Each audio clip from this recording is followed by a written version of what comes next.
Hi, this is Rabbi Orlofsky with our question and answer, part of our program, one of the many things we offer on the Rabbi Orlofsky show. You can go to my website, RabbiOrlofsky.com, and sponsor a question and answer, sponsor a Parsha in 5, sponsor an episode, and we depend on your support. So this one is sent in by what's called the Stumper team. I don't know what that means. Does Rabbi Orlofsky believe in Ayin Hora, and if so, how does he deal with it? Well, of course I believe in Ayin Hora. It's a Gemara. Baba Basra. It says, if we share a chotzer, one of the reasons I can force you to put up a wall is because of Ayin Hora. I don't want you looking at me and my stuff. The Gemara says you should not look at someone's full-grown field because you may damage it with Ayin Hora. So it's not me. It's in fact brought down in halacha not to look at someone's full-grown field because of Ayin Hora. So when we say Ayin Hora, it's a real thing. People can give people an Ayin Hora. We see this when Hagar was leaving with Ishmael. Apparently, Sarah gave an Ayin Hora, and that's why Ishmael was sick. So how does Ayin Hora work? Ayin Hora means that I'm bringing down the Midas Hadin. And you have to be very careful, because when you bring down judgment from heaven, it cuts both ways. It's a double-edged sword. And it can affect you as well as the person that you're trying to bring the judgment down on. So you better be very careful. And Ayin Hora means I look and I say, ooh, look at what he has. How come I don't have that? It's a terrible thing. You see it very often. You know, somebody who has trouble marrying off their children, you see somebody who goes boom, boom, boom, they marry off a bunch of kids. They give them an Ayin Hora. See sometimes people who have difficulty having children, see people with lots of children and give them an Ayin Hora. They may not even mean to. But that's what it is. It's like, how come they have that and I don't? That's the power of Ayin Hora. And it can affect people in a real way. You see, it's halacha. It can damage people.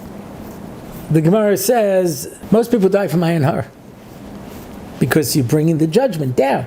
So if you're a tzaddik gamor, you don't have to worry. But if there's a chink in your armor, then the din will taka say, does this person deserve it or not? It can affect them. Do I believe I've been affected by Ayin Hora? I know for a fact I've been affected by Ayin Hora because I get Ayin Hora. Sometimes people are not subtle about it. I used to give a Motzi Shabbos shir, and at least 3 times I met people who said to me, who are you that you're giving this shir? You're such a big Talmid Chacham. You're the most qualified person to give a shir to these people. Plenty of people could give a better shir. I could give a better shir. So I'd say, no, they come because I'm funny. Oh, you mean you're a clown? You're a comedian? You tell jokes? Okay, now I understand. I don't feel so bad. Okay, I don't know. I know how to give a shir. I know how to teach Torah. I know how to tell jokes. I'm not a clown. Oh, okay, you're a clown. Okay, now I feel better. Anyway, one time when this happened, one of my kids was with me, and they were seething. And they said, Abba, why don't you say something? I said, do you understand how sad you have to be to say to somebody, why are you giving that shir? Why aren't I? So what should I say? You're not giving the shir because nobody wants to hear you, you stupid balgaiva. Nobody wants to listen to you. Go ahead, give a shir. See if anybody shows up. Nobody wants to listen to you. Nobody wants to hear you. I've had this where not only that, but people come where I'm giving you here to somebody else, and they want to keep asking. They don't want to make questions. They don't want to ask questions. They want to make statements. I have something that I have to share. Now, sometimes they go on for a long time, and you have to cut it. I had somebody yelling at me.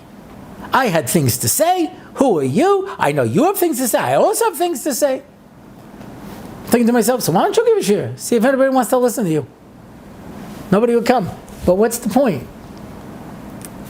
So I tried to mitigate the Ayin Hora by trying to minimize. And that's why they say people should hide what they have and not be showy about it, because you get an ayin hara. The more showy you are, the more people look at you.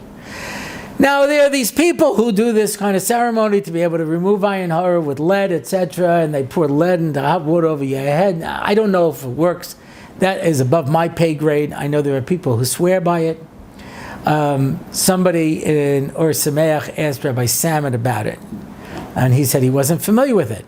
He says, well, you go to the ayin hara lady, and you give tzedakah, and then she boils up lead, and she puts water above you, and she pours the lead in, and it forms little eyes. And then she says a certain tefillah, and then she pours it again, and she keeps pouring it until there's no more eyes. So he says, it's always good to give tzedakah. So I don't know if that was a rousing endorsement or not. But basically, I try to keep my head down and try not to put myself in a position. And it's hard sometimes because being a public character, you make yourself a public target. And in Mitzvah Hashem, we should all remove the kinna we have for our fellow Jews, so that we remove the ayin hara. And instead, when Rabbi Eliezer looked around and said, what is the most valuable thing in the world? It's an ayin tov. Mitzvah Hashem, we should all have an ayin tov, a good eye. And this is David Orlofsky with our question and answer series.